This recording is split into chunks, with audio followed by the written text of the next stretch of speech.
Hello दोस्तों, welcome to our channel smart array. मैं रिजवान अहमद अंसारी। अस्सलाम वालेकुम, आदाब, सत श्री अकाल। आज मैं आप लोगों के लिए लेक्चर 3 चैप्टर 1 का लेकर के आया हूँ ICSE क्लास 9th के लिए। ठीक है, तो देखते हैं। जहाँ तक मैंने लास्ट जो है 2 वीडियो इस पर बनाया था, एक इंट्रोडक्शन, मैंने लेक्चर 1 ही काउंट कर दिया है, इंट्रोडक्शन लेक्चर था, और दूसरी जो लेक्चर जो है उसको नंबर सिस्टम के टाइप्स ऑफ नंबर सिस्टम कुछ टाइप्स ऑफ नंबर्स के बारे में मैंने बताया हुआ था, डिस्कशन किया था। आज मैं लेक्चर 3 इसका दे रहा हूँ जो रेशनल नंबर से रिलेटेड होगा। मतलब यहाँ से आपकी मेन कहानी शुरू हो जाएगी बच्चों, ये चीज़ ध्यान में रखनी है। ठीक है, तो पढ़ते हैं, देखते हैं लेक्चर 3 चैप्टर 1। चैप्टर का नाम है रेशनल एंड इरेशनल नंबर। ठीक है बेटा, ये चीज़ ज़रा ध्यान से देखना। तो देखो, मैं लास्ट क्लास में आपको प्राइम नंबर के बारे में डिस्कस किया हुआ था, प्राइम नंबर। ठीक है, प्राइम नंबर के बारे में मैंने बोला हुआ था कि वैसी नंबर जो खुद से और 1 से सिर्फ कटे, यानी डिविजिबल हो, उसके अलावा किसी और से नहीं, थर्ड कोई और नहीं हो, तीसरा कोई और नहीं हो। आ रही बात समझ में? तो वैसे नंबर को हम लोग क्या बोलते हैं? प्राइम नंबर बोलते हैं। एक्चुअली 1 जो होता है, 1 हमारा प्राइम नंबर में काउंट नहीं होता है। क्यों? क्योंकि मैंने प्राइम नंबर का डेफिनेशन क्या बताया कि इस बक्से में ऐसा नंबर आपको फिट करना है जो कि 1 से और इट सेल्फ से, एक से और इट सेल्फ से, यानी खुद से कटे। अब अगर आप यहाँ 1 भरते हैं तो ये किससे कटेगा? इट सेल्फ से और इट सेल्फ से। समझ में आ रही है बात? यानी 1 है यानी इट सेल्फ ही है ना, इसलिए हम लोग क्या बोलेंगे कि 1 प्राइम नंबर नहीं है। ठीक है, फिर कंपोजिट नंबर के बारे में डिस्कशन किया हुआ था। कंपोजिट नंबर जो प्राइम नंबर ना हो वो कंपोजिट नंबर है, यानी कि इन दोनों के अलावा 1 और उस खुद नंबर के अलावा जो है तीसरा कोई ऐसा नंबर होगा जो कि ट्रायंगल, यानी कि होता है ना लव ट्रायंगल, तो जो कि तीसरा ऐसा नंबर होगा जो उसे काट सकता है, डिवाइड कर सकता है कंप्लीटली। कम से कम एक तो जरूरी ऐसा होगा, ये एक से अधिक नंबर होगा जो कि उसे डिवाइड कर सकता है। जैसे मान लेते हैं 8 है, तो 8 जो है 1 से कंप्लीट डिविजिबल है और 8 से कंप्लीट डिविजिबल है, लेकिन इसके अलावा 2 और 4 ऐसा नंबर है जिससे ये कंप्लीट डिविजिबल है। आ रही बात समझ में? इसका मतलब क्या पता चला आपको? क्या पता चला कि 8 जो है प्राइम नंबर नहीं है। आगे बात समझ में? अब देखते हैं आगे की तरफ हम लोग। ठीक है, आज मैं आपको बात करूंगा रेशनल नंबर के बारे में। ये चीज़ ध्यान में रखिएगा, रेशनल नंबर के बारे में। अच्छा, ट्विन प्राइम नंबर बताया था, ट्विन प्राइम नंबर। ठीक है, ट्विन प्राइम नंबर में ये कहानी होती है कि अगर हमारा 2 नंबर अगर हम लें, 2 नंबर अगर हम लेते हैं, या एक काम करो, सबसे पहली बात को प्राइम नंबर के बारे में पहले देखते हैं। को प्राइम नंबर जो है, को प्राइम नंबर ऐसा 2 नंबर, कैसा? ऐसा 2 नंबर जिनके बीच का HCF जो है वो 1 हो। समझ में आ रही है बात? जिनके बीच में HCF कितना हो? 1 हो। इसलिए इन दोनों नंबर को रिलेटिव प्राइम भी कहते हैं, यानी ये एक दूसरे के रिलेटिव में जो है प्राइम है। आ रही बात समझ में? 2 लगातार नंबर आप ढूंढ लो, जैसे देखो 7 और 9 का आप HCF निकालो, ये क्या हो जाएगा? HCF निकालने का तरीका। आ रही बात समझ में? कुछ आया नहीं? क्लियर हुआ? हम क्या करें, बड़े नंबर को चूज करते हैं। एक बार मैं आपको तरीका बता दे रहा हूँ, HCF निकालने का तरीका मैं आपको डिस्कस कर दे रहा हूँ, आप जरा ध्यान देंगे। हम क्या करते हैं, 2 नंबर में जो सबसे बड़ा नंबर होता है उसको चुन लेते हैं, ठीक है, और जो सबसे छोटा नंबर होता है उस नंबर से इसमें हम डिवाइड करते हैं। आ रही बात समझ में? अगर हिंदी में समझना हो तो इसे हम लोग भाजक कहते हैं, इस चीज़ को भाजक कहते हैं, और इसको जो है भागफल कहते हैं। आ रही बात समझ में? अगर हम इंग्लिश में बात करें तो इसको हम डिवाइजर कहेंगे, इसको हम लोग डिविडेंड कहेंगे, डिविडेंड, एंड इसको जो है क्वोशिएंट कहेंगे, एंड ये जो आता है ये क्या है? रिमाइंडर है। ध्यान में रखिएगा ये बात।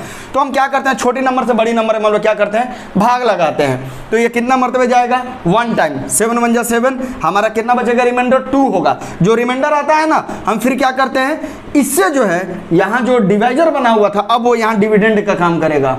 ठीक है, और डिवाइड करेंगे, इसे डिवाइड करेंगे, 3 टाइम जाएगा 6। फिर यहाँ जो आया, यहाँ जब तक 0 ना आ जाए तब तक हमें यही प्रोसेस कंटिन्यू करना है। तो यहाँ 1, अब यहाँ 2 रखेंगे, 1 सॉरी मैं ब्लंडर कर गया, यहाँ 1 2 जा 2 हो गया। आ रही बात समझ में? यहाँ कितना आ गया? 0 आ गया। तो कौन सी ऐसी नंबर है, कहाँ पे जाके ये स्टॉप हो रहा है? इसके आगे तो हम प्रोसेस नहीं करेंगे, यहाँ स्टॉप हो रहा है। तो ये जो डिवाइजर जो यहाँ आकर के इस स्टेप को फाइनल कर दिया, कंप्लीट कर दिया, यही हमारा इन दोनों नंबर का HCF कहलाएगा। आगे बात समझ में? और तब 7 और 9 को हम बोलेंगे कि ये को प्राइम नंबर है। क्या है ये? को प्राइम नंबर है। ये चीज़ आप ध्यान में रखिएगा। यहाँ तक में तो हमें लगता है कोई दिक्कत नहीं आनी चाहिए। इन्हीं नंबर्स को हम लोग रिलेटिव प्राइम भी बोलते हैं, ठीक है। तो आप ऐसे बहुत सारे नंबर, अच्छा एक और तरीका बता दे रहा हूँ, लगातार 2 नंबर कोई भी उठाइएगा ना, कोई भी गिनती का, जस्ट n और n+1 अगर आप उठाएंगे तो ये हमारा को प्राइम होगा। जैसे अगर मान लो 31 32, देख लो 31 32, 1 टाइम्स 1 आएगा 31, अपने आप आएगा ही आएगा। तो इनका HCF कितना रहेगा? 1 रहेगा। तो वैसे नंबर को क्या बोलेंगे? को प्राइम नंबर बोलेंगे। याद रखिएगा, को प्राइम नंबर। क्लियर है? यहां तक तो कोई दिक्कत नहीं होनी चाहिए, ठीक है। अब हम लोग आगे बढ़ते हैं और हमारा टॉपिक है रेशनल नंबर। रेशनल नंबर, ठीक है। क्या है? Rational number. हालांकि मैं रेशनल नंबर को अभी बता दे रहा हूं, फिर थोड़ा देर बाद फिर रेशनल नंबर बताऊंगा। अभी मैं जो बता रहा हूं वो आपको फ्रैक्शन के हिसाब से बता रहा हूं। आगे बात समझ में? और जब थोड़ी देर के बाद बताऊंगा वो डेसिमल के हिसाब से बताऊंगा। तो जरा सा आप ध्यान देंगे कि हम लोग रेशनल नंबर कहते किसे हैं? हिंदी में इसे परिमेय संख्या बोलते हैं, परिमेय संख्या। रेशनल नंबर देखिए, a number of the form, a number of the form a/b। ध्यान में रखिएगा, दुनिया का कोई भी नंबर जो a/b के रूप को इख्तियार करता हो, जो a/b का रूप जो है धारण करता हो, वही हमारा क्या है? रेशनल नंबर है। तो कोई बच्चा पूछता है कि सर क्या मेरा √2/5 रेशनल नंबर है कि नहीं? तो फिर वहाँ लगता है आदमी कहने कि ना ये तो नहीं है। फिर क्यों नहीं है? तो कहते हैं कि एक्चुअली ये √2 इरेशनल नंबर है। तो भाई रेशनल और इरेशनल का कॉन्सेप्ट आ रहा है ना, तो यहाँ लिख करके छोड़ देना जस्ट उसके जैसा है जैसा मैंने किसी सांप को अधमरा छोड़ दिया तो वो आपको हानि कर सकता है, किसी भी जानवर को या किसी इंसान को ही। अगर आप अधमरा छोड़ देंगे तो वो आपसे अपना बदला लेगा ही। तो आप ऐसे आधे पे छोड़ देंगे तो ये भी जाहिर सी बात है आपसे अपना ये बदला लेगा। इसलिए आप इसे कंप्लीट सॉल्व करें, जो काम लिए हैं उसको कंप्लीट खत्म करें, ठीक है। तो देखते हैं इसको कंप्लीट ये होगा कब। तो ऐसा नंबर जिसका रूप a/b के तो रूप में हो, बट वेयर, जहां a और b दोनों का दोनों ही इंटीजर हो। अब ये सिंबल याद आ रहा है? बिना मतलब का तो मैं पढ़ाई में सांस भी नहीं लेता। सांस नहीं, सांस तो वाइफ की अम्मी को बोलते हैं, सांस बोल रहा हूँ मैं। बिना मतलब का पढ़ाई में सांस भी नहीं लेता हूँ। तो यहाँ मैं ये पढ़ाया था आपको इंट्रोडक्शन में ही, तो कुछ सोच करके पढ़ाया था। बिलोंग्स टू मतलब ए जो है इंटीजर में से लेना और बी भी जो है इंटीजर फैमिली से बिलोंग करता है। आ गई बात समझ में? आई से यहाँ कोई किताब लिखता है, कोई जेड से लिखता है, ये भी मैं बात बता चुका हूँ। तो ए और बी दोनों ही क्या होगा जी? इंटीजर होगा। अब ए और बी दोनों इंटीजर होगा तो हम कह सकते हैं सर 7/3 ये रेशनल नंबर है। तो आप बोलेंगे हाँ है। सर 3/7 रेशनल नंबर है? तो हाँ है। क्यों? क्योंकि 7 इंटीजर है, 3 इंटीजर है। सर 0/5 रेशनल नंबर है? हाँ एब्सोल्युटली, बिल्कुल है, ये है। देखिए यहाँ पे 0 है, 0 तो इंटीजर है, 5 भी इंटीजर है। सर 5/0 रेशनल नंबर है? अब यहाँ जो जानकारी जिनके पास कम होगा वो ये बोलेंगे कि हाँ है। बच्चों की मैं बात कर रहा हूँ, यानी कि इसमें बुढ़े कूद पड़े, है ना, ऐसा नहीं। मैं बच्चों की, मैं ये समझ करके पढ़ाता हूँ कि आप बिल्कुल बहुत तेज हैं, लेकिन हो सकता है ये वीडियो या फिर मैं अगर ऑफलाइन भी क्लास ले रहा हूँ तो मेरे क्लास में सारे जो है बच्चे तेज हों या सारे बकलोल हों, ये ज़रूरी नहीं है। अरे बात समझ में? तो हम ये समझ कर, मैं ये सोच करके पढ़ाता हूँ कि इसमें तेज बच्चे भी हैं और कुछ बच्चे ऐसे भी हैं जो मॉडरेट लेवल के हैं और कुछ बच्चे ऐसे में हैं जिन्हें बहुचट कहते हैं हमारे बिहार में। तो वो बहुचटुए में पढ़ते रहता है। समझ में आ रही है बात? तो यहाँ पे जो है 5 तो सर इंटीजर है, पूर्णांक है, 0 भी इंटीजर है, तो क्या रेशनल नंबर तो हो ही जाएगा? लेकिन हम बोलेंगे ना। तो फिर यहाँ एक और कंडीशन आता है, बट बी जो है 0 के इक्वल नहीं होना चाहिए। क्यों? इसका भी मैंने डिस्कशन किया है कि कभी भी डिनोमिनेटर में 0 नहीं हो सकता है। अगर हम फंक्शन की बात करें तो कभी भी हम 0 से या ऐसा फंक्शन जो किसी पॉइंट पे 0 वैल्यू दे देता हो तो उस पॉइंट को नहीं लेंगे। क्यों? क्योंकि जब भी डिनोमिनेटर में 0 आएगा मैथमेटिक्स इसे अलाउ नहीं करता है, कहता है कि हम इसे डज नॉट एग्जिस्ट के केस में रखेंगे। आ गई बात समझ में? तो ये ध्यान में रखिएगा। तो अच्छा, यानी कि ये हमारा कंडीशन मिला है। आ गई बात समझ में? मेन जो है ना ये चीज़ है, ये चीज़ मेन है, ध्यान दीजिएगा। ये कुछ a बाई बी लिखते हैं, कुछ p बाई क्यू लिखते हैं, कि ऐसा नंबर जो p बाई क्यू के फॉर्म में लिखा हुआ हो उसे क्या कहेंगे, रेशनल नंबर, वेयर p और q क्या होना चाहिए, इंटीजर होना चाहिए, एंड q जो है 0 के इक्वल नहीं होना चाहिए। तो हम यहाँ क्या कर दे, एंड कर देते हैं, मतलब इस कंडीशन के साथ साथ q भी 0 के इक्वल नहीं होना चाहिए, इसी को रेशनल नंबर बोलेंगे। अब चाहे तुम दुनिया का कोई भी नंबर उठा लो वो रेशनल नंबर है। अब मेरा सवाल आते हैं, जब आपने कहा था कि सर √2/5 हमारा रेशनल नंबर है कि नहीं, तो बताइए 5 तो इंटीजर है, लेकिन क्या √2 जो है पॉजिटिव स्क्वायर रूट ऑफ 2 क्या इंटीजर है, नहीं, ये इंटीजर नहीं है। इंटीजर मतलब क्या होता है, पूरा पूर्णांक। अगर आप इसका अप्रॉक्सीमेट वैल्यू देखें तो 1.414 समथिंग आगे बढ़ते चले, तो 1 पॉइंट के बाद में अगर टोटल हमारा डिजिट 0 नहीं है, कुछ और है 0 को छोड़ करके, तो ये हमारा इंटीजर नहीं कहलाएगा। आ गई बात समझ में बेटा? तो ये चीज़ आपको ध्यान में रखना है कि यह हमारा पूरा का पूरा जो है ये रेशनल नंबर नहीं है। और एक सड़ी मछली सारे तालाब को गंदा कर देती है, इसलिए बेटा ध्यान में रखनी है, ये इरेशनल नंबर, ये 1 इसको लिख सकते हैं ना ऐसे, √2 × 1/5। अरे बात समझ में? तो ये अब हमारा रेशनल नंबर तो जरूर है, ऊपर 1 है नीचे 5 है, लेकिन ये इरेशनल नंबर है, इसलिए टोटल आप समझ सकते हैं कि मैं क्या कहना चाह रहा हूँ। आ गई बात समझ में? तो ये चीज़ें आपको ध्यान में रखना है कि कोई भी दुनिया का नंबर जो कि p बाई क्यू के फॉर्म में लिखा हो, a बाई बी के फॉर्म में लिखा हो, वो हमारा क्या कहलाता है, रेशनल नंबर कहलाता है। शर्त यही है, बशर्ते कि a और b जो होगा वो इंटीजर नंबर होगा और कभी भी डिनोमिनेटर में यानी b के जगह पे कभी भी 0 नहीं लेंगे। तो अब मेरा सवाल यहाँ उठता है कि सर अगर मैं बात करूँ 2/3 की, तो ये रेशनल नंबर है कि नहीं, तो हम बोलेंगे कि हाँ जरूर है। अब मैं अगर बात करूं 4/6 की, तो सर ये रेशनल नंबर है कि नहीं, तो हाँ जरूर है। अब अगर मैं बात करूं 20/30 की, तो सर ये रेशनल नंबर है कि नहीं, तो हाँ जरूर है। तो मैं एक चीज़ आपको बता रहा हूँ, रेशनल नंबर को हम लोग क्यू से दिखाते हैं, ये ध्यान में रखिएगा। ऐसा मानते हैं, जो रिप्रेजेंटेशन होता है वो मैं बता रहा हूँ कि रेशनल नंबर के सेट को किससे दिखाते हैं, क्यू से दिखाते हैं। तो क्यू इक्वल टू इतना लिखेंगे, हाँ है, ये भी लिखे हाँ रेशनल नंबर है, ये भी लिखे हाँ रेशनल नंबर है, ये सब रेशनल नंबर है। क्लियर है? अब एक और बात यहाँ निकल करके आती है, ज़रा ध्यान दीजिएगा। अगर मैं देखूँ तो 2/3, 4/6 और 20/30, ये तीनों तो बराबर भी तो है, बराबर है कि नहीं है, ये ध्यान रखिएगा। अगर मैं इसे Q1 समझूँ, इसे Q2 समझूँ, इसे Q3 समझूँ, तो हम क्या देख रहे हैं, Q1 Q2 और Q3 ये हमारा तीनों ही आपस में बराबर है। अरे बात समझ में? अब यहाँ से निकल करके एक और टर्म आता है, that is known as simplest form. कौन सा निकल के आता है बेटा, सिंपलेस्ट फॉर्म। समझ में आ रही है बात?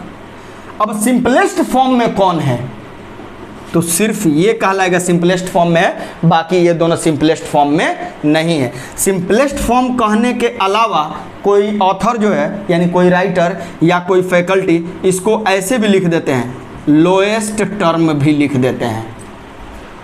इसका मतलब कुछ समझ में आ रहा है? ओहो, अभी हम देखेंगे तो मतलब समझ में आएगा, पक्का पक्का समझ में आएगा।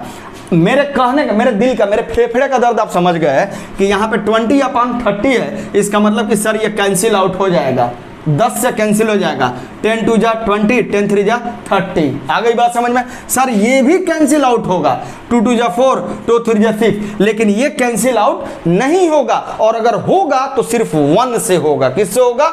1 से होगा। 1 2 जा 2, 1 3 जा 3, बाकी 1 को छोड़ करके दुनिया में कोई ऐसा नंबर नहीं है बेटा जो इसे कैंसिल आउट कर सके कंप्लीटली। अरे बात समझ में? तो ये तो कंप्लीट डिविजिबल है। एक नंबर ऐसा 10 ले रहे हैं जिससे कि ये दोनों ऊपर नीचे कंप्लीटली डिविजिबल है। एक नंबर हमने 2 लिया जो कि ऊपर नीचे दोनों कंप्लीट डिविजिबल है, लेकिन यहाँ पे कोई ऐसा नंबर नहीं है अदर देन 1 कि इसे डिवाइड कर सके। अरे बात समझ में? तो हम बोलेंगे कि अगर 1 के अलावा कोई ऐसा नंबर नहीं हो जो उस रेशियो को डिवाइड कर सके, तो उस तरह के रेशियो को, उस तरह के फॉर्म को सिंपलेस्ट फॉर्म बोलेंगे या लोएस्ट टर्म बोलते हैं। आ गई बात समझ में? ये चीज़ आप ध्यान में रखिएगा। तो अब जो है यहाँ पे एक और नया एडिशनल बात जो है जुड़ करके आता है, और अब हम फाइनल जो है रेशनल नंबर के बारे में डिस्कस कर रहे हैं आपको कि Q जो है रेशनल नंबर का सेट है अब इसको सेट थ्योरी की भाषा में अगर मैं बात करूं तो एक्स सच दैट को ऐसे लिखते हैं या फिर सच दैट को यहाँ डबल डॉट लगा करके लिखते हैं। ये आप 11th क्लास में जाएंगे तो सेट थ्योरी पढ़ेंगे, और अगर ICSE बोर्ड में है तो आपको पहले भी पढ़ने को मिल सकता है। तो मैंने इसके बारे में अभी डिस्कशन नहीं किया है, बस यहाँ पे महज आपको मैं बता दे रहा हूँ कि सेट को लिखने का तरीका ये होता है कि कर्ली ब्रैकेट के अंदर लिखते हैं और यहाँ पे ये एक वेरिएबल x मान लेते हैं जो कि Q की प्रॉपर्टी को यहाँ पे डिसाइड करेगा कि किस तरह से लिखा गया है। अरे बात समझ में, फिलहाल के लिए आप यही समझ लें, क्योंकि अब मैं सेट के बारे में डिस्कशन करूंगा तो फिर ये टॉपिक यहीं रह जाएगी। सेट के लिए एक अलग चैप्टर बनाया गया है, ठीक है। तो ये चीज़ ज़रा ध्यान दीजिए, x equal to P upon Q होगा, where P comma Q integer होगा, Q 0 नहीं होगा। अब जरा ध्यान दीजिएगा, अगर सिंपलेस्ट फॉर्म लोएस्ट टर्म में लिखना है तो यहाँ ये भी लिखना होगा कि P एंड Q आर को प्राइम, हाइफन रहेगा बीच में, को प्राइम। अभी बता के गया हूँ, मैं बोला ना बिना मतलब का मैं सांस भी नहीं लेता पढ़ाई में, रियल लाइफ में नहीं। अरे बात समझ में, क्योंकि बिना मतलब का मैं मदद भी कर देता हूँ। मैं ये नहीं कि यहाँ आकर के ये चीज़ बोल रहा हूँ, और करनी भी चाहिए, लेकिन पढ़ाई में बिना मतलब का सांस भी मैं नहीं लेता, तो ये चीज़ ध्यान रखिएगा। अभी को प्राइम बढ़ा कर गया ना, को प्राइम नंबर क्या है। अब जरा देखिए 2 और 3 को प्राइम है कि नहीं, तो मैं आपको अभी तो तरीका बताया गया। 3 में 2 से डिवाइड करेंगे, 2 1 2, क्या देखे आप, 2 1 2, 1 आया यहाँ 2 से, फिर इसको यहाँ डिविडेंड बन जाएगा, 1 2 2, कितना आ रहा है HCF, सॉरी कितना आ रहा है HCF, 1 आ रहा है। 2 और 3 का HCF 1 आ गया, इसका मतलब 2 और 3 क्या है, को प्राइम नंबर है। तो HCF कहिए या GCD कहिए, HCF कहिए या GCD कहिए, है ना। अरे बात समझ, तो P और Q का जो है HCF कितना रहना चाहिए, 1 रहना चाहिए। या कोई किताब ऐसे भी लिख देता है कि P और Q जो होगा को प्राइम नंबर होगा, तब ये हमारा रेशनल नंबर सिंपलेस्ट फॉर्म या लोएस्ट टर्म में लिखा हुआ कहा जाता है। यहाँ तक में कोई दिक्कत, अब तो आप बोलेंगे कि कोई दिक्कत या कुछ भी, फिर भी मैं उम्मीद करता हूँ कि आपको दिक्कत नहीं होगी। और अगर कोई दिक्कत प्लस परेशानी इज इक्वल टू प्रॉब्लम है तो आप कमेंट करके बता सकते हैं, या मैंने लेक्चर 2 में अपना मोबाइल नंबर भी उसमें आपको दिया हुआ है, तो वहाँ से आप नोट करके और आप हमें व्हाट्सएप से भी सवाल पूछ सकते हैं। हाँ, बट जानने की इच्छा से आप सवाल पूछें तो मुझे ज़्यादा खुशी होगी, और आजमाने की इच्छा से पूछेंगे तो फिर मैं वैसे फालतू के मैसेज को तो 200-250 चैट मेरे पास ऐसे पड़े रहते हैं, मैं वैसे भी नहीं सीन करता है, ठीक। तो बेटा रेशनल नंबर में और कोई दिक्कत यहाँ तक में हमें नहीं लगता है कि कोई दिक्कत होगी। आप वीडियो पॉज करके आप फिर से रिवाइज कर सकते हैं, देख सकते हैं, और अगर कोई दिक्कत है तो आप हमें बता सकते हैं कमेंट करके, और मैं आपकी प्रॉब्लम को सॉल्व करने की पूरी कोशिश करूंगा, और इंशाल्लाह रहमान आपकी प्रॉब्लम भी सॉल्व होगी। तो ये रेशनल नंबर का रूप है। अगर 4/3 लिखे, अब मैं बोलूँगा क्या ये लोएस्ट टर्म में लिखा है कि नहीं लिखा है, तो 4 और 3 को प्राइम नंबर है कि नहीं देख लीजिए। यानी कहने का मतलब कि ये सिर्फ 1 से डिविजिबल है, या 1 के अलावा कोई और ऐसा नंबर है जो इन दोनों को काट सकता है, तो नहीं सर, सिर्फ ये 1 ही जो है इन दोनों का कॉमन जो है, एक ही सिर्फ फैक्टर है, बाकी और कोई फैक्टर नहीं है। और यहाँ पे 4 इंटीजर है, 3 इंटीजर है, हैंस 4/3 जो होगा रेशनल नंबर होगा। यहाँ तक तो कोई दिक्कत नहीं होगी, ठीक है। एंड नेक्स्ट अब आगे बढ़ते हैं, जरा इसमें कुछ पॉइंट हम लोग नोट करते हुए चलते हैं। जरा ध्यान दीजिएगा, अगर मैं A और B दो, हम यहाँ पे A/B अगर हम ले रहे हैं, ठीक है, तो ये रेशियो ऑलवेज पॉजिटिव होगा, ये रेशियो ऑलवेज पॉजिटिव होगा। कब, व्हेन A पॉजिटिव हो, B पॉजिटिव हो। B पॉजिटिव ब्लड ग्रुप नहीं बोल रहा हूँ, और A पॉजिटिव तुम्हारे क्लास का मार्क्स नहीं बता रहा हूँ मैं, ग्रेड। A और B दोनों क्या हो, पॉजिटिव हो। तो देखो पॉजिटिव अपन पॉजिटिव हमेशा क्या रहेगा, पॉजिटिव। या तो A नेगेटिव हो और B भी नेगेटिव हो, नेगेटिव अपन नेगेटिव भी पॉजिटिव हो जाएगा। अच्छा, इन दोनों से आपने क्या सेंस निकाला, जरा देखो तो। A जैसा है B भी वैसा ही है, और यहाँ पे A जैसा है B भी वैसा ही है। इसका मतलब कि इन दोनों से हमारा एक कंक्लूजन निकल रहा है कि A and B have same sign, same sign. अच्छा, यानी ये पता चला कि A/B ऑलवेज पॉजिटिव होगा। कब, जब न्यूमरेटर यानी A और डिनोमिनेटर यानी B दोनों का साइन क्या हो, सेम हो, तो हमारा ये रेशियो ऑलवेज पॉजिटिव देगा। आप बोलोगे सर ये तो मालूम है, आप ये क्या बकवासबाजी कर रहे हो। अच्छी बात है, मालूम है तो क्योंकि ज़्यादा घमंड करने की ज़रूरत नहीं है। अच्छों का घमंड आगे सीनियर क्लास में जाने के बाद फंक्शन जब आप पढ़ेंगे ना तो पता चल जाएगा। प्रॉब्लम जब देने लगता है बनाने के लिए x-2 upon x+3 into x-1 greater than 0, यहाँ आने के बाद यही छोटा सा कॉन्सेप्ट यूज होना शुरू हो जाता है। और ये बात समझ में, तो अब वहाँ पता चलेगा अरे सर ये वही वाला कॉन्सेप्ट है, oh my God oh my God. ये ओ माय गॉड कोई काम नहीं आएगा, काम आएगा तो आपकी बुद्धि और प्रेजेंस ऑफ माइंड, आप कितना उपस्थित है वहाँ पे। तो ये देख लीजिए a/b निगेटिव कब होगा, जब a और b डिफरेंट साइन हो, यानी ऊपर प्लस हो तो नीचे माइनस हो, ऊपर माइनस हो तो नीचे प्लस हो। क्लियर यहाँ तक? दूसरा पॉइंट हो गया, यहाँ लिख लीजिएगा when a and b both have opposite sign। English भी बोल रहा हूँ मैं, खैर कोई नहीं, मैं ऐसे ही मजाक करता रहता। अब देखो यहाँ पे a अपॉन b में, आपके क्लास के लिए ही मैं बता रहा हूँ, a अपॉन b में b को पॉजिटिव लिया जाता है, b को हमेशा पॉजिटिव लिया जाता है, और a जो है पॉजिटिव, जीरो और नेगेटिव तीनों में से कोई भी हो सकता है। अब बोलोगे सर नीचे पॉजिटिव हो सकता, नीचे नेगेटिव हो सकता है कि नहीं? मैं बोलूँगा ऐसा कोई ज़रूरी नहीं है कि नीचे आप नेगेटिव ना दें, लेकिन एक होता है ना कि प्रॉब्लम्स, जैसा मैं आपको दिखा रहा हूँ, अगर किसी ने लिख दिया 5 अपॉन -2 तो हम इस माइनस को ऊपर में शिफ्ट कर देते हैं और यहाँ 2 लिख देते हैं, या यूँ कह लो शिफ्ट ना कर सको तो ऊपर नीचे माइनस से हम लोग मल्टीप्लाई कर देते हैं, क्योंकि माइनस और माइनस से मल्टीप्लाई करेंगे तो कहानी अलग ही है। या माइनस ना कहो तो -1 से मल्टीप्लाई कर लो और बोलो तो क्या बन गया, -5 अपॉन +2, तो नीचे प्लस बन गया, ऊपर जो है माइनस हो गया। तो ये सिर्फ आपको एक छोटा छोटा नियम, अगर किताब में अगर ऐसा लिखता है तो आपको घबराने की ज़रूरत नहीं है। आप -2/5 लिखें या 2/-5 लिखें, बात एक ही है। कोशिश किया जाता है कि नीचे वाले माइनस को आप ऊपर शिफ्ट करा करके लिखें। आ रही बात समझ में? इसलिए मैंने बोला जनरली b को पॉजिटिव, और a जो है पॉजिटिव भी हो सकता है, नेगेटिव भी हो सकता है, जीरो भी हो सकता है, और b जो है जीरो तो वैसे भी नहीं होगा डेफिनेशन के बेसिस पे, और नेगेटिव भी नहीं होगा। यहाँ तक में कोई दिक्कत, आई होप कोई दिक्कत नहीं होगी, ठीक है। हम आएंगे आपको terminating decimal, non terminating decimal पे अभी हम आ रहे हैं, ठीक है। अब जरा ध्यान दीजिए, अब इसके बीच में मैं एक आपको डेंसेस प्रॉपर्टी बता दे रहा हूँ, ठीक है, इसलिए अभी बता दे रहा हूँ ताकि उसके बाद अब टर्मिनेटिंग, नॉन टर्मिनेटिंग, रिपीटिंग, उसके बाद इरेशनल नंबर आ जाएगा। तो आप अभी से एक्सरसाइज, चाहे कोई भी किताब हो, ICSE बोर्ड के लिए कोई भी किताब हो, या ICSE ना हो, कोई भी किताब हो, किसी भी क्लास की हो, अगर इस टॉपिक से बेस्ड जो है प्रॉब्लम मिल रहा है तो आप उसे लगाएं। कहीं भी दिक्कत है, रिजवान अहमद अंसारी आपके साथ खड़ा है, मैं भी कोशिश करूंगा, आप भी कोशिश करें, इंशाल्लाह ज़रूर उसका हल निकल करके आएगा, ज़रूर उसका जो है कोई ना कोई तो रास्ता निकलेगा ही, और जो भी निकलेगा अच्छा ही रास्ता निकलेगा। अब जरा देखते हैं डेंसेस प्रॉपर्टी, देखते हैं ये क्या कहता है, यहाँ ध्यान में रखिएगा। अगर हमारे पास दो नंबर इस तरह से दिए हों, a लेस देन b, ठीक है, कोई दिक्कत नहीं आता।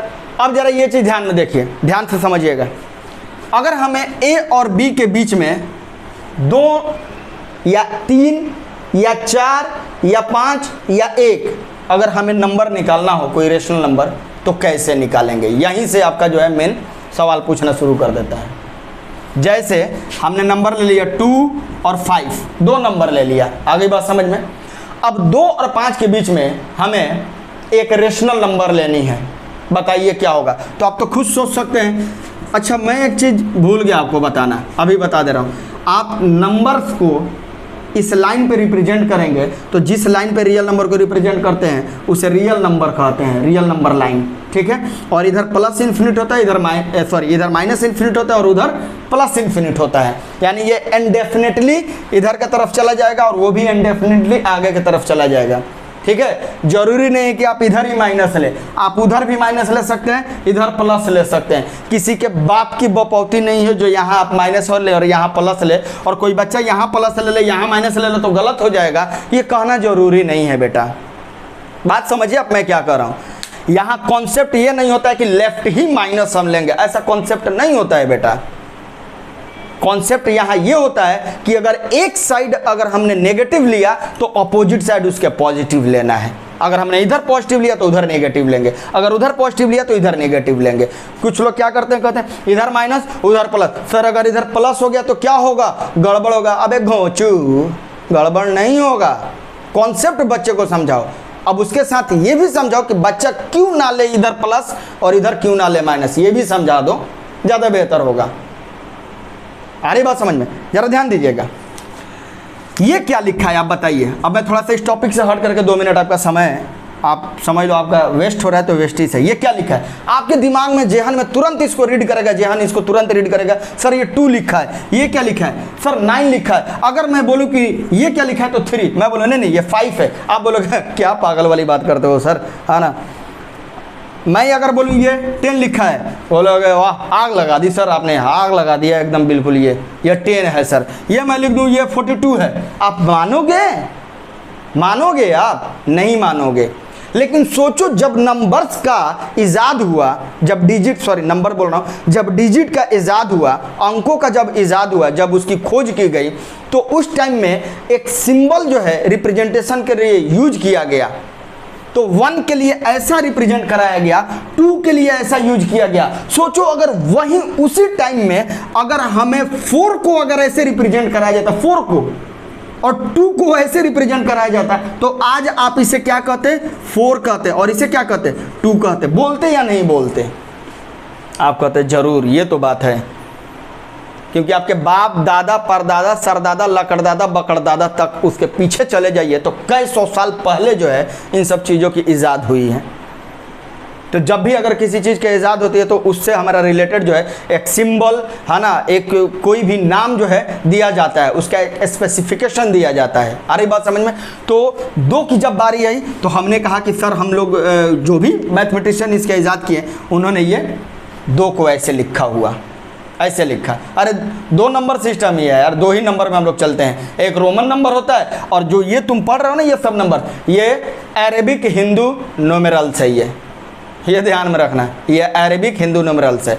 और रोमन नंबर ये होता है 1 के लिए ऐसे चलेंगे और 5 के लिए ऐसे चलेंगे और 10 के लिए ऐसे चलते हैं, यही कहानी चलती है। तो आप जो पढ़ रहे हैं ना वो हिंदू अरबिक या अरबिक हिंदू न्यूमेरल में हम लोग पढ़ते हैं ये सब चीज़। तो अगर हम 2 को उसी टाइम बोलते हैं कि ये जो 2 अभी हम बोल रहे हैं इसको हम बोलते हैं 4 को हम ऐसे लिखेंगे, तब आपकी गिनती कुछ यूँ बनती 1 2 3 4 की। आ रही बात समझ में? तो मेरा सेंस आप समझिए, कहने का मतलब क्या है कि जो शुरू से आपको इस चीज़ की प्रैक्टिस करा दी गई कि हमें यही सिंबल लेना है और इसी चीज़ को लेकर के आगे बढ़ना है और सारा काम करना है, अब आपके दिमाग में वही छप गया और उसी चीज़ को लेकर के चलना है।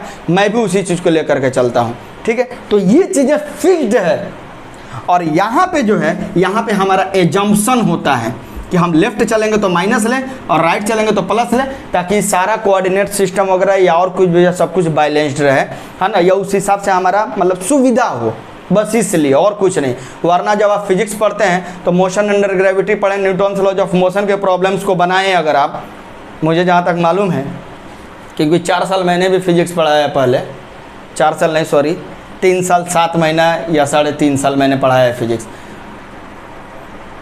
तो एक टाइम था लगभग आज से 12 साल पहले 13 साल पहले मैं पढ़ा रहा था। तो ज़रा ध्यान दें आप, तो जब आप मोशन अंडर ग्रेविटी की प्रॉब्लम को बनाते हैं तो उसमें जब अगर कहीं से भी अगर पुल्ली लटक रही है, यहाँ पुल्ली है, ब्लॉक अगर लटक रही है, पुल्ली में बोल दिया, समझ रहे हैं आप? ये ना समझे कि सर मैथमेटिक्स लेक्चर में ये फिजिक्स कहाँ से आ गए, ऐसा कुछ नहीं। मैं आपको सिर्फ एक जो है ना ये साइन कन्वेंशन के बेसिस बता रहा हूँ। तो यहाँ पे जब आपका जो है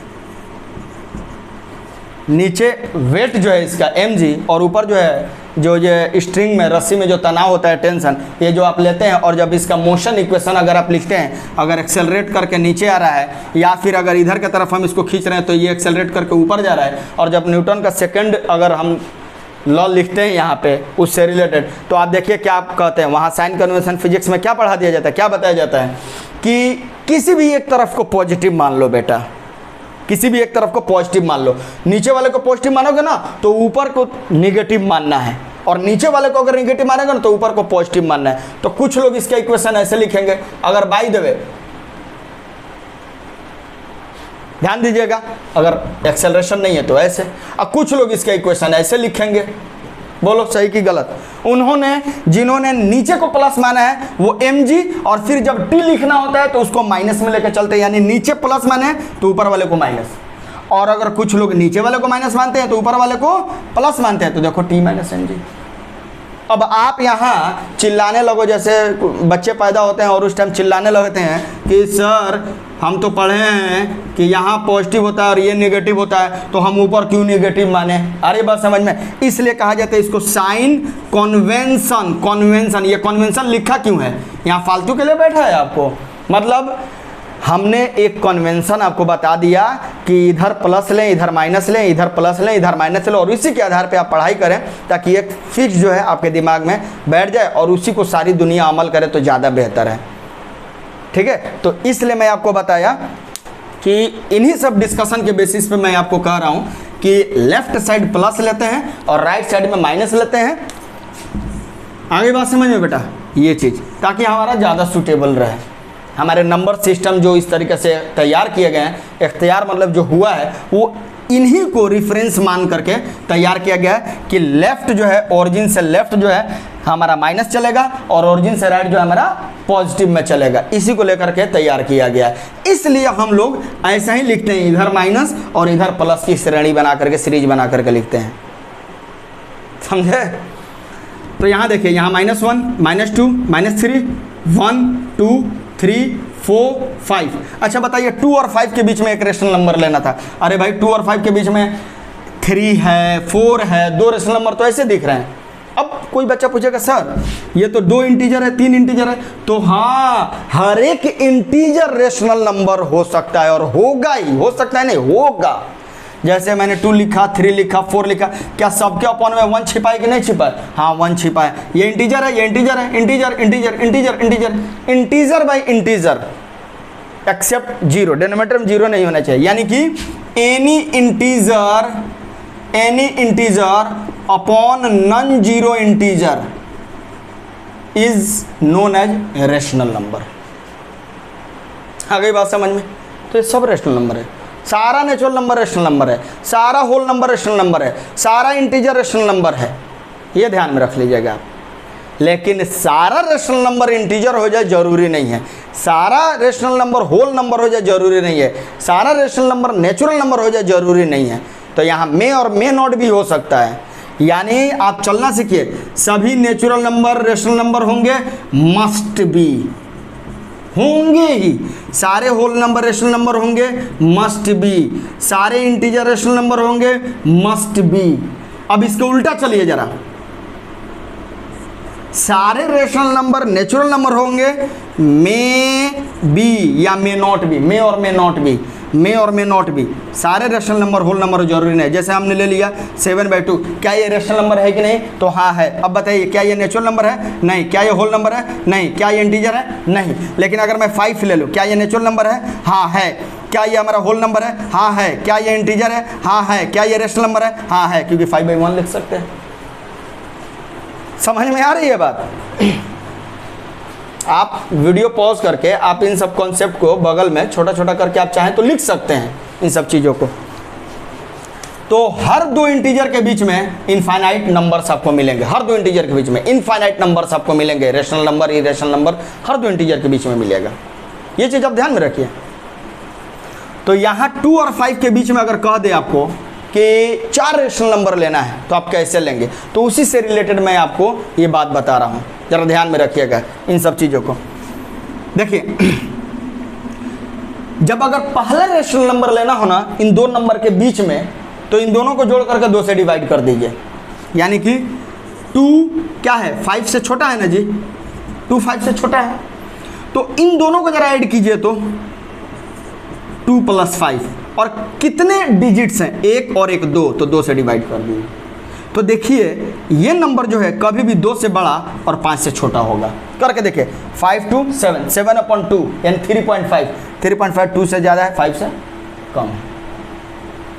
आ गई बात समझ में? तो जब भी अगर आपको 2 नंबर के बीच में एक रेशनल नंबर लेना रहे तो दोनों नंबर को जोड़ करके और उनको आधा कर देना है। यानी कि a rational number between A and B is A + B/2। Clear है? यानी कि अगर आपको मैं दे दूं 2 और 3 के बीच में 2 रेशनल नंबर लेना है तो आपको क्या करना है, देखिए यहाँ छोटा नंबर को सजा लीजिए और यहाँ बड़े नंबर को सजा लीजिए। अब इनके बीच में नंबर लेना है तो 2 + 3/2, देखिए ये इनके बीच में ही आएगा। 5/2 2.5 हो गया। आपको हालांकि एक रेशनल नंबर मिला, कौन? 5/2, जो 2 और 3 के बीच में। आपको कितना चाहिए? 2 रेशनल नंबर। तो आपको अब बस अब यहीं से टेक्निक बता दे रहा हूँ, आप कितने भी निकाल सकते हैं। यहाँ 2 लिखे हैं ना, ग्रेटर देन, अब इसको और इसको जोड़ करके आधा कर दीजिए, बस यही सीरीज लेकर के बढ़ चलिए। यानी आपको क्या करना है, ये अगर हम बात करूँ तो ये कितना हो जाता है बेटा? 5/2 ऐसे। अब हम इसके आगे चलेंगे दूसरा रेशनल नंबर लेने के लिए, तो इसको जोड़िए तो 2 + 5/2 और अपॉन 2, ठीक है। अब लेस देन, अब ये 5/2 रहेगा, अब ये 3 रहेगा। ये देखिए ये अपने आप अब 2 और 2.5 यानी 2.5 के बीच में ये आएगा ही आएगा। सॉल्व करके देखिए कितना जाएगा? 4 5 9 9/4 हो जाएगा। देखिए 9/4 कितना हो जाएगा? 9/4। 4 2 जा 8 और 4 2 जा 8। अरे बात समझो, तो 2 और 3 के बीच में 2 रेशनल नंबर मिल गए, 9/4 और 5/2। आप करके देख लीजिए। तो ऐसे ही आपको निकालना है, यानी इधर वाला पकड़िए, इसके साथ जोड़िए और अपॉन 2 कर दीजिए। वो इधर से अगर आप पकड़ रहे हैं तो वो इससे छोटा रहेगा, यानी इन दोनों के बीच में हो जाएगा। अगर इन दोनों के बीच में लेना चाहते हैं तब भी आप ले सकते हैं। 2 ग्रेटर देन 5/2 ग्रेटर देन, अब चलेगा क्योंकि इससे आपको आगे बढ़ना है और 3 के बीच में रहना है, तो क्या हो जाएगा? 5/2 + 3/2 लेस देन 3। तो आप कितने भी लिख सकते हैं। आ रही बात समझ में? तो इसके और भी सारे रूल्स हैं, और भी सारे मतलब इसके रूल है, प्रॉपर्टीज़ हैं, है ना, जिसके वजह से आप प्रॉब्लम्स को सॉल्व कर सकते हैं। वो भी धीरे धीरे करके जब मैं प्रॉब्लम्स कराऊंगा तो उसके वजह से भी आप बना सकते हैं, कोई दिक्कत। अब हम लोग फटाफट आते हैं टर्मिनेटिंग डेसिमल और नॉन टर्मिनेटिंग डेसिमल पे। टर्मिनेटिंग डेसिमल, टर्मिनेटिंग डेसिमल, ठीक है। टर्मिनेटिंग डेसिमल किसे कहेंगे? फटाफट समझिए। टर्मिनेटिंग डेसिमल, जब भी हम किसी नंबर को लिखते हैं तो हम लोग डेसिमल फॉर्म में लिख सकते हैं। यहाँ देखा आपने 0.5324 लिख सकते हैं, ठीक है। अब अगर मैं ऐसे लिखूं,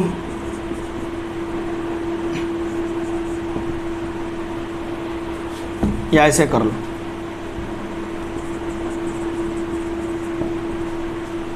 वन 4567 अब मैं एक ऐसा लिख रहा हूँ 2.321 321 321 3021 321 321। क्या सब में दिखाई दे रहा है आपको?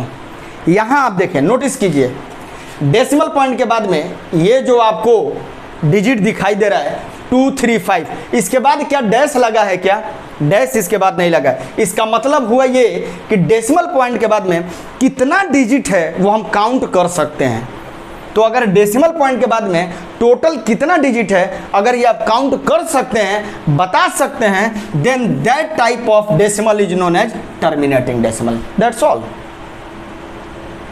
टर्मिनेट मतलब होता है खत्म हो जाना, रुक जाना, शांत दशमलव इसे हिंदी में कहते हैं। बिहार यूपी बोर्ड वाले देखिए इसे शांत दशमलव कहते हैं। शांत मतलब क्या? गर्मी ठंडा पड़ जाना, गर्मी ठंडा पड़ गई उसकी, शांत हो गया। पॉकेट की गर्मी, पैसा खत्म, आदमी का उड़ना बंद, शरीर का बल जब भगवान छीन ले, बूढ़ा हो जाएं आप या बीमार पड़ जाएं, पैसा खत्म, शरीर का बल खत्म, आपकी गर्मी ठंडी पड़ गई, आप रुक गए। हर बात समझ में? तो ये चीज़ ध्यान रखिएगा। जब भी अगर डेसिमल पॉइंट के बाद में टोटल कितना डिजिट है अगर आप काउंट कर सकते हैं, या यूं कह ले डेसिमल पॉइंट के बाद अगर डिजिट का चलना रुक जाता है, जैसा ना सांसों का चलना है ना, तो यहाँ डिजिट का चलना यूं ही बदलना, तो ये बदलने वाली जो चीज़ है ना, अगर ये dot dot dot dot dot अगर ना रहे, रुक जाए तो टर्मिनेटिंग, और ना रुके चलती जाए तो नॉन टर्मिनेटिंग। सीधी बात, नो बकवास, स्प्राइट बिना पिए। क्लियर है? अरे बात समझ में? अब ये बताइए ये टर्मिनेटिंग है कि नॉन टर्मिनेटिंग? तो आई होप बोलेंगे कि टर्मिनेटिंग है। ये टर्मिनेटिंग है कि नॉन टर्मिनेटिंग? टर्मिनेटिंग है, क्योंकि इसमें डेसिमल पॉइंट के बाद कितने डिजिट है? 1 2 3, इसमें 1 2 3 4 4 डिजिट है। ये 4 मत बोलिएगा, 1 2 3 4। कितने डिजिट है, हाउ मच, विच इज नहीं, हाउ मच, कौन है नहीं, कितने हैं, कितने आदमी थे सरदार, 3, और तुम अनंत फिर भी भाग गए, सुअर के बच्चों। ऐसा कुछ नहीं है, ये फिल्मी डायलॉग है। फिल्मी डायलॉग में और रियल लाइफ में बहुत अंतर होता है, समझे? हाँ, ध्यान में रखिए। ये टर्मिनेटिंग है कि नॉन टर्मिनेटिंग? तो सर नॉन टर्मिनेटिंग। क्यों? क्योंकि रुक ही नहीं रहा है, इसका पेटवा खराब है, इस और लोटा लेके जो भागा, और वो भागा कि पता ना कहाँ गया। हाँ, ये भी देखो तो नॉन टर्मिनेटिंग, ये भी देखो तो नॉन टर्मिनेटिंग, कोई रुक ही नहीं रहा है। हाँ सर, लेकिन एक बात है, ये रुक भले ना रहा है, लेकिन हम देख रहे हैं कि सर 2 3 2 3 2 3 2 3, ये जो 2 3 का बंडल जो है चलना शुरू कर दिया है, 2 3 का पैकेट जो है चलना शुरू कर दिया। तो अगर कोई तुमसे पूछे अच्छा एक बात बताओ, इसके बाद क्या होगा, तो तुम कहोगे सर इसके बाद भी 2 3 आएगा, जैसा मुझे दिख रहा है, इसके बाद 2 3 आएगा, इसके बाद 2 3 आएगा, चलते जाएगा। तो एक आपने आइडिया लगाया कि ये रुक तो नहीं रहा है, लेकिन रिपीट कर रहा है। क्या रिपीट कर रहा है? रुक नहीं रहा है, लेकिन रिपीट कर रहा है। क्या रिपीट कर रहा है? 2 3 2 3 2 3 2 3 2 3 रिपीट कर रहा है। तो ये कौन सा डेसिमल हो गया? तो मैंने बोला टर्मिनेटिंग है क्या, तो बोलिएगा कि नहीं सर ये टर्मिनेटिंग नहीं है, ये नॉन टर्मिनेटिंग है। रिपीट कर रहा है का, तो हाँ रिपीट कर रहा है, तो आप बोलिएगा इसका कंप्लीट नाम नॉन टर्मिनेटिंग रिपीटिंग डेसिमल। क्या बोलिएगा? Non terminating repeating decimal. अब ये जरा देखिए तो, ये भी क्या टर्मिनेटिंग है ना, क्या है? Non terminating. अरे भैया डॉट डॉट लग जाएगा ना, तो नॉन टर्मिनेटिंग हो जाएगा। अब यहाँ देखिए 4 5 6 7 4 5 6 7 4 5 6 7। अच्छा जी, यानी 4 5 6 7 का यहाँ पैकेट चलना शुरू कर दिया है, यहाँ डॉट डॉट लग गया। इसका मतलब अगला क्या होगा? 4 5 6 7 4 5 6 7 4 5 6 7, यही पैकेट चलता रहेगा। तो फिर रिपीट कर रहा है कि नहीं कर रहा है? तो हाँ रिपीट कर रहा है। तो ये भी क्या है? Non terminating repeating decimal. ENTR है, साउथ फिल्म वाला जूनियर NTR नहीं है, ये ध्यान में रखिएगा, ये NTR नहीं है, वो वाला नॉन टर्मिनेटिंग रिपीटिंग डेसिमल है। इस रिपीटिंग डेसिमल को हम लोग रेकरिंग डेसिमल भी कहते हैं। क्या कहते हैं? रेकरिंग डेसिमल कहते हैं, या इसे हम लोग सर्कुलेट